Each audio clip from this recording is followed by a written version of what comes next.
വഖഫ് അധിനിവേശത്തിൽ വഖഫ് ബോർഡിന്റെയും സർക്കാരിന്റെയും ഇരട്ടത്താപ്പ് തുറന്നുകാട്ടി കൂടുതൽ സമരങ്ങളിലേക്ക് കടന്ന് മുനമ്പം ജനത. പന്തം കൊളുത്തി പ്രകടനവും കോലം കത്തിക്കലും അടക്കമുള്ള സമരപരിപാടികളാണ് കഴിഞ്ഞ ദിവസം മുനമ്പത്ത് നടന്നത്. വിവരങ്ങളുമായി രേഷ്മ ബാബു ഒപ്പം ചേരുന്നു. രേഷ്മ, എന്താണ് വഖഫ് ബോർഡിന്റെയും സർക്കാരിന്റെയും ഇരട്ടത്താപ്പ്?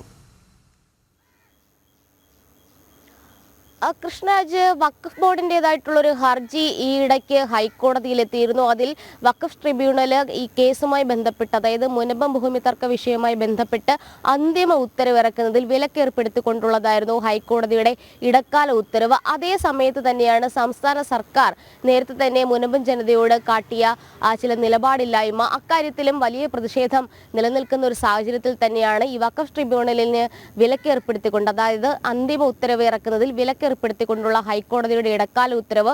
വഖഫ് ബോർഡ് തന്നെയാണ് ഹൈക്കോടതിയെ സമീപിച്ചത്. അതായത് നേരത്തെ ട്രിബ്യൂണലിന് മുന്നിൽ ഈ പറവൂർ സബ് കോടതിയിലെ രേഖകൾ വേണമെന്നുള്ള ഒരു ആവശ്യം വഖഫ് ബോർഡ് ഉന്നയിച്ചിരുന്നു. പക്ഷേ ആ ആവശ്യം തള്ളിയിരുന്നു. ഇക്കാര്യത്തിൽ ഒരു ഇടപെടൽ ആവശ്യപ്പെട്ടുകൊണ്ടാണ് ഹൈക്കോടതിയിൽ ഹർജി നൽകിയത്.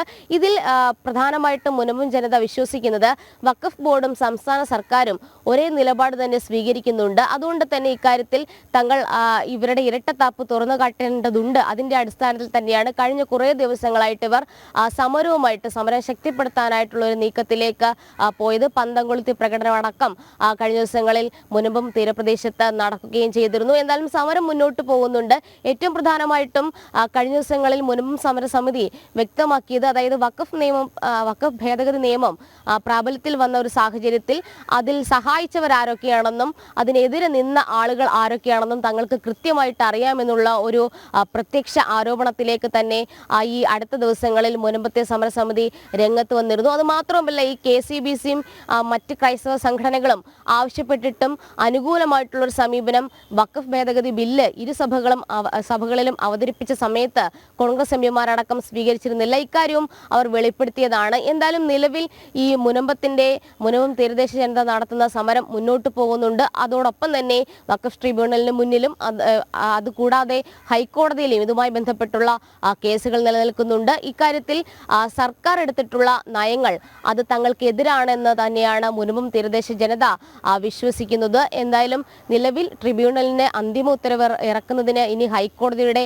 അനുമതി ആവശ്യമാണ്. മെയ് മാസം അവസാനം ഈ ഹർജി ഹൈക്കോടതി വീണ്ടും പരിഗണിക്കുന്നുണ്ട്. അതുവരെയാണ് അന്തിമ ഉത്തരവ് ഇറക്കുന്നതിൽ ഹൈക്കോടതി വിലക്കേർപ്പെടുത്തിയിട്ടുള്ളത്. പക്ഷേ വാദം തുടരാമെന്ന് തന്നെയാണ് ഹൈക്കോടതി സിംഗിൾ ബെഞ്ച് അറിയിക്കുകയും ചെയ്തിട്ടുള്ളത്. ഏറ്റവും പ്രധാനമായിട്ടും കഴിഞ്ഞ ദിവസങ്ങളിൽ കോഴിക്കോട് വഖഫ് ട്രിബ്യൂണലിന് മുന്നിൽ വാദം നടന്ന വേളയിൽ ചില ചോദ്യങ്ങൾ ട്രിബ്യൂണൽ ഉന്നയിക്കുകയും ചെയ്തിരുന്നു. അതായത് 2019 ഈ വഖഫ് ബോർഡ് ഈ ഭൂമിയുടെ രജിസ്റ്റർ നടപടികൾ ആരംഭിച്ചത്.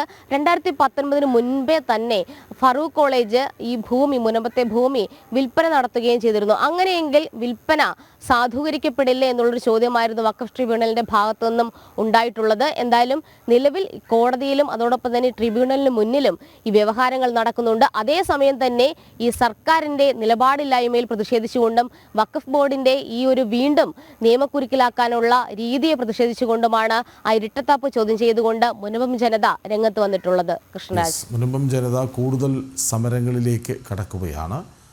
കഴിഞ്ഞ ദിവസം പന്തം കൊളുത്തി പ്രകടനവും കോലം കത്തിക്കലും അടക്കം സമരപരിപാടികൾ നടന്നിരുന്നു. വിവരങ്ങൾ നൽകുകയായിരുന്നു രേഷ്മ ബാബു.